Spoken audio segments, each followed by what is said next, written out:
Karthi Revathi serial சூப்பரான promo வந்திருக்கு. நம்ம அதை பற்றி தான் இந்த வீடியோக்குள்ளே நம்ம பார்க்க போகிறோம். நம்ம வீடியோக்குள்ளே போகிறதுக்கு முன்னாடி நம்ம சேனலுக்கு எல்லாம் சப்ஸ்கிரைப் பண்ணலாம், அவங்களாம் சப்ஸ்கிரைப் பண்ணிக்கிடுங்க. பக்கத்தில் உள்ள பெல் பட்டனை கிளிக் பண்ணிடுங்க. வாங்க வீடியோக்குள்ளே போகலாம். சாமுண்டீஸ்வரி தான் காட்டுறாங்க. இப்போ ஊர் மக்கள் எல்லாருமே வராங்க. வந்ததுமே அவங்க சொல்கிறாங்க, அம்மா அங்கே பாருங்கள், இந்த ஊரில் நம்ம ஸ்கூல் கட்டணும், அதுக்கப்புறமா கம்பெனிலாம் ஆரம்பிக்கணும், அதுக்கு இடம் தான் இல்லை அப்படிங்கும்போது அப்போ சாமுண்டீஸ்வரி சொல்கிறாங்க, எல்லாமே நல்லபடியாக நீங்கள் ஆரம்பிங்க, இடம் வேணும்னா எவ்வளோ நாள் சொல்லுங்கள், நான் தாரேன் அப்படிங்கிறாங்க. இது கிட்டதுமே ஊர் ஜனங்க எல்லாருமே அவங்களுக்கு நன்றி சொல்லிட்டு போகிறாங்க. அப்போ மயில்வாகன் வந்து சொல்லிட்டு இருக்கிறாங்க, அத்தை சிவனாண்டி தான் போட்டியில் தோற்று போயிட்டாம்ல, அவன் தான் பெருசாக சவால் விட்டான, போட்டியில் தோற்று போயிட்டாக்கி அவன் வந்து நம்ம வீட்டில் வந்து வேலை செய்கிறேன்னு, அப்போ அப்படின்னா நம்ம அவனை போய் கூட்டிகிட்டு வரணும்ல அப்படிங்கும்போது, ஆமாம் மாப்பிள்ள நீங்கள் சொல்கிறது கரெக்டு தான், பொம்பளைங்கன்னா அவனுக்கு ரொம்பவே வந்து இதாக போச்சுது, அதனால கண்டிப்பாக அவனை கூட்டிகிட்டு வந்து நம்ம வீட்டில் வேலை செய்ய வைக்கணும் அப்படிங்கிறாங்க. இது கிட்டதுமே சந்திரகலா அதிர்ச்சி அடைகிறாங்க. சந்திரகலா பார்த்தோம்னா நேராக சிவனாண்டியை பார்க்கறதுக்காக போகிறாங்க. அப்போ அவங்கக்கிட்ட சொல்கிறாங்க, இங்கே பாருங்கள், கொஞ்ச நேரத்தில் எப்படியும் அந்த கார்த்தி மயில்வாகனமும் உங்களை வீட்டு வேலை செய்கிறதுக்காக அழைச்சிட்டு போக வருவாங்க, அதுக்கு முன்னாடி நீங்கள் ரெண்டு பேரும் இங்கேருந்து எஸ்கேப் ஆகிருங்க அப்படின்னு சொல்லவும், இது கிட்டதுமே சிவனாண்டி சொல்கிறாங்க, எங்களை எப்படிலாம் அவமானப்படுத்தணுமோ அப்படிலாம் அவமானப்படுத்திட்டு இருக்கிறான்னு அப்படிங்கும்போது வேறு என்ன பண்ணுறதுக்கு, சவால் விட்டவங்க தோற்று போயாச்சுது, அப்படி இருக்கும்போது நீங்கள் இங்கே இருந்தீங்கன்னா கண்டிப்பாக உங்களை அசிங்கப்படுத்துவோம், அதனால் நீங்கள் இங்கே ரெண்டு பேரும் இங்கேருந்து கிளம்பி போயிருங்க அப்படின்னு சொல்லவும், அடுத்து பார்த்தோம்னா அவங்க ரெண்டு பேரும் அங்கேருந்து கிளம்புறாங்க. ஆனால் அங்கே பார்க்கும்போது இவங்க மூணு பேரும் நின்றுட்டு இருக்கிறாங்க. அதாவது ரேவதி, அதுக்கப்புறமா சுவாதி, ரோஹிணி, இவங்க மூணு பேருமே நின்றுட்டு இருக்கிறாங்க. என்னது இவங்க மூணு லேடிஸ் நின்றுட்டு இருக்கிறாங்க அப்படின்னு சொல்லிட்டு, அதாவது அவங்க திரும்பி நின்றுட்டு இருக்கனால அவங்களுக்கு தெரிய மாட்டேங்குது.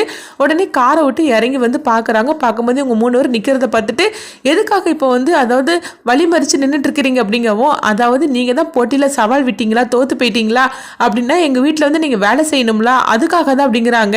இங்கே பாருங்கள், ஒழுங்கு மரியாதை இங்கேருந்து போயிருங்க, இல்லைன்னா என்கிட்ட அடி வாங்கிடுவீங்க அப்படின்னு சிவனாண்டி சொல்லவும், உடனே முத்துவேலும் சொல்கிறாங்க, ஆமாம் மகனே, இவங்ககிட்டலாம் பேசலாம் கூடாது, இவங்களுக்கு ரெண்டு கூடு அப்படின்னு சொல்லவும், அடுத்து பார்த்தோம்னா கார்த்தி வந்துருந்தாங்க.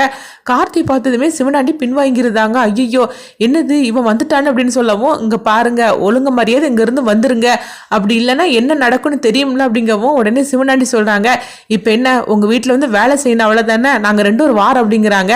அடுத்ததாங்க பார்த்தோம்னா ரேவதியும் கார்த்தியும் தான் காட்டுறாங்க. அப்போ ரேவதி வந்து நினைக்கிறாங்க, கார்த்தி எப்போவுமே படுக்க வரும்போது கீழே வந்து படுத்துக்கிட்டுதாரு, அவர் எப்படியாவது வந்து நம்ம பெட்டில் படுக்க வைக்கணும் அப்படின்னு சொல்லிட்டு உடனே கார்த்தி வர்றதுக்கு முன்னாடியே அந்த பாயை எடுத்து ஒழிச்சு வச்சுருந்தாங்க. அப்போ கார்த்தி வராங்க, என்னது பாயை காணலை அப்படின்னு சொல்லிட்டு இருக்கும்போது, எங்கே போச்சுன்னு எனக்கு தெரியாது அப்படிங்கிறாங்க. பேசாமல் வந்து கட்டில் படுங்க அப்படிங்கவும், வேண்டாம் வேண்டாம் நான் பெட்ஷீட்டை கீழே விரிச்சு படுத்துக்கிட்டுது அப்படின்னு சொல்லிட்டு கார்த்தி வந்து கீழே பெட்ஷீட்டை விரிச்சு படுக்கிறதுக்காக போகும்போது, பாரு நம்ம என்ன திட்டம் போட்டாலும் சரிதான், எப்படியாவது எஸ்கேப் ஆகுறாரு அப்படின்னு சொல்லிட்டு உடனே ரேவதி வந்து ஐயோ கண்ணில் தூசி விழுந்துருச்சு அப்படிங்கிறாங்க. உடனே என்ன ஆச்சு அப்படின்னு சொல்லி கேட்டுட்டு இருக்கும்போது, நான் தான் சொல்றோம்ல கண்ணில் தூசி விழுந்துருச்சுன்னு அப்படின்னு சொல்லவும், உடனே வந்து கார்த்தி வந்து ஊதி விட்டுறாங்க. அப்பவும் போகல அப்படிங்கிறாங்க. இப்போ என்னதான் பண்றதுக்கு அப்படிங்கவும், நாக்கால அந்த தூசி எடுக்கணும் அப்படிங்கிறாங்க. இதை கேட்டதுமே கார்த்தி கொஞ்சம் வெயிட் பண்ணு அப்படின்னு சொல்லிட்டு போகவும், என்னது இவர் எங்கே போகிறார் அப்படின்னு சொல்லிட்டு இருக்கும்போது ரோஹிணி அழைச்சிட்டு வராங்க. ரோஹிணியை பார்த்ததுமே ரேவதி அதிர்ச்சி அடைகிறாங்க. உடனே ரோஹிணி சொல்கிறாங்க, என்ன ரேவதி கண்ணில் தூசி விழுந்துருச்சு சொன்னியாமே அப்படின்னு சொல்லவும், அதெல்லாம் சரியாக போச்சு அப்படிங்கிறாங்க. இதை கேட்டுட்டு கார்த்தி உடனே சொல்கிறாங்க, என்ன ரேவதி கண்ணில் தூசி விழுந்துச்சு, ரொம்ப கஷ்டமாக இருக்குன்னு சொன்னேன், அதனால தான் உங்கள் அக்காவை அழைச்சிட்டு வந்தேன், இப்போ என்னென்னா இப்படி பேசிகிட்டு இருக்கிறீ அப்படிங்கவும், இங்கே பாருங்கள் எனக்கு அதெல்லாம் சரியாக போச்சுது, நீ இங்கேருந்து கிளம்பு அப்படின்னு சொல்லிக்கிட்டு ரேவதி பார்த்தோம்னா ரோஹிணி போட்டு விரட்டிட்டு இருக்கிறாங்க. அப்போ ரோஹிணிக்கு வந்து புரிஞ்சிருது, ஓஹோ அவள் ரேவதி போட்ட பிளானே வேற, இந்த கார்த்திக்கு புரியாமல் இந்த மாதிரி நம்மளை கூட்டிகிட்டு வந்துட்டார் அப்படின்னு சொல்லிட்டு அவங்க சிரிச்சுக்கிட்டே போகிறாங்க.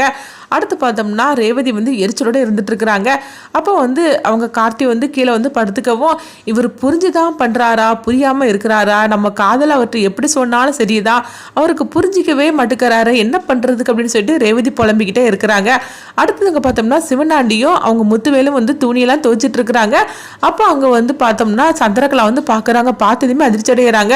உடனே சாமுண்டீஸ்வரியும் வராங்க. அப்போ அவங்க சொல்கிறாங்க, எப்படி சவால் விட்டீங்க, இப்போ உங்களுடைய நிலைமையை பார்த்தீங்களா, ஒன்றுமில்லாது என்கிட்ட சவால் விடும்போது கொஞ்சம் யோசனை பண்ணி பண்ணுங்க அப்படின்னு சொல்லவும், சிவனாண்டியும் முத்துவேலுவும் எரிச்சலோடு அங்கே துணியெல்லாம் துவைச்சிட்டு இருக்கிறாங்க. மயில்வாகனம் கிண்டல் பண்ணி சிரிச்சிட்டு இருக்கிறாங்க. இந்த மாதிரி நடந்துட்டு இருக்கு. அடுத்ததாக பார்த்தோம்னா சந்திரகலா வந்து சிவனாண்டிகிட்ட சொல்கிறாங்க, இவங்களை சும்மா விடக்கூடாது, என் புருஷனையாக அவள் துணி துவைச்சு வீட்டு வேலையெல்லாம் செய்ய வச்சா இவளை நான் சும்மா விட மாட்டேன் அப்படிங்கும்போது, ஆமாம் சந்திரகலா நீ சொல்கிறது கரெக்டு தான், இவளை சும்மா விடக்கூடாது அப்படிங்கவும், அதுதான் அதாவது துர்காவோட கல்யாண விஷயம் இருக்குதுல்ல, அதை எடுத்துட வேண்டிய நம்பிக்கையே தான், அதை வச்சு இவளை என்ன பண்ணுறேன் பாருங்க அப்படின்னு சொல்லிட்டு இருக்கிறாங்க. அடுத்து பார்த்தோம்னா மாப்பிள்ளட்டுக்காரங்க அங்கே வரவும் உடனே வந்து சாமுண்டீஸ்வரி வந்து அவங்ககிட்ட சொல்லிட்டு இருக்கிறாங்க, நீங்கள் 5 லட்ச ரூபா பணம் கேட்டிங்களா, இதில் இருக்குது அப்படின்னு சொல்லும் போது உடனே வந்து மாப்பிள்ளையோட அப்பா சொல்கிறாங்க, சம்மந்தி நீங்கள் சும்மாலாம் ஒன்று தர வேண்டாம், அதுக்காக நான் உங்களுக்கு செக்கு தரேன், அதை வச்சுக்கிடுங்க அப்படின்னு சொல்லவும், அதெல்லாம் எதுக்கு சம்மந்தி, உங்களை நம்ப மாட்டேன்னா என்ன அப்படிங்கும்போது, பரவாயில்ல சம்மந்தி, ஆனாலும் வந்து நான் செக்கு தரேன் நீங்கள் வச்சுக்கிடுங்க அப்படிங்கிறாங்க. அப்படின்னு சொன்னதுமே சந்திரகலா வந்து பார்த்துட்டு இருக்கிறாங்க, என்னது இவ பணம்லாம் வாங்கிட்டு இருக்காங்க அப்படின்னு சொல்லி பார்த்துட்டு இருக்கவோ, இந்த விஷயத்த நம்மக்கிட்ட சொல்லவே இல்லையே அப்படின்னு சொல்லிட்டு சந்திரகலா நினைக்கிறாங்க. அப்போ சாமுண்டீஸ்வரி பார்த்தோம்னா 5 லட்ச ரூபா பணத்தை கொடுக்கவும் அவங்களும் சந்தோஷமாக வாங்கிட்டுதாங்க. சம்மந்தியம்மா சீக்கிரமாகவே கல்யாண வேலையை ஆரம்பிங்க, நிறைய இருக்குது அப்படின்னு சொல்லும்போது, சரி சம்மந்தி கல்யாண வேலையெல்லாம் ஆரம்பிச்சுட்டு தான் இருக்கிற அப்படிங்கிறாங்க.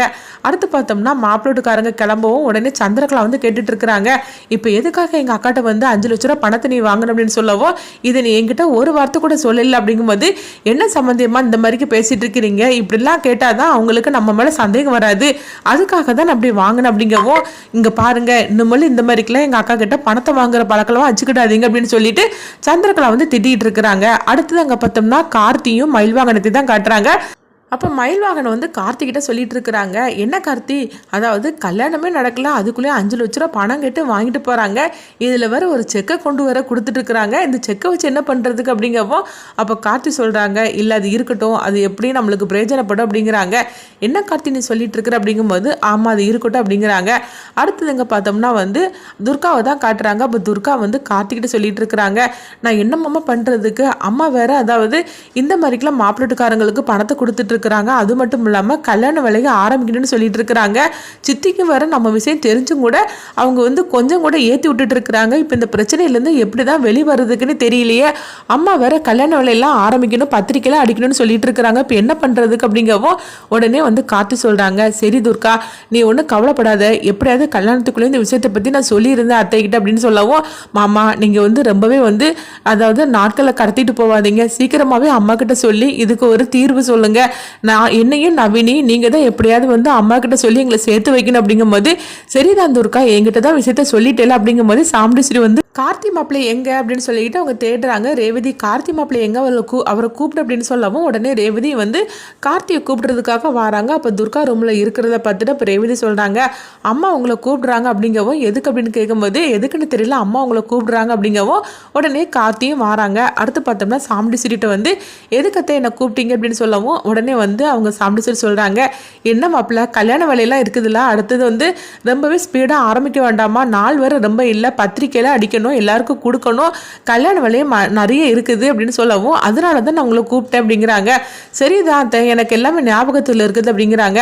உடனே சந்திரகலா சொல்கிறாங்க, ஆமாம் அதாவது என்ன இருந்தாலும் சரிதான், உன் சின்ன மாப்பிள்ளைக்கு ஞாபகம் இல்லாமல் இருக்குமா, எல்லாம் ஞாபகத்தில் தான் வச்சிருப்பாரு, என்ன இருந்தாலும் சரிதான், துர்காவோட கல்யாணத்தை நடத்துறதுல அவளுக்கு எவ்வளோ ஆர்வம் தெரியுமா அப்படிங்கப்போ, என்ன இந்த சந்திரகலான்னு இந்த மாதிரிலாம் பேசிட்டு இருக்கிற, இப்படிலாம் நீ சொல்ல மாட்டியே கார்த்தியை பற்றி அப்படிங்கும்போது, இல்லைக்கா உன் சின்ன மாப்பிள்ளையை பற்றி நான் பெருமையை தானே சொல்லிட்டு இருந்தேன் அப்படிங்கிறாங்க.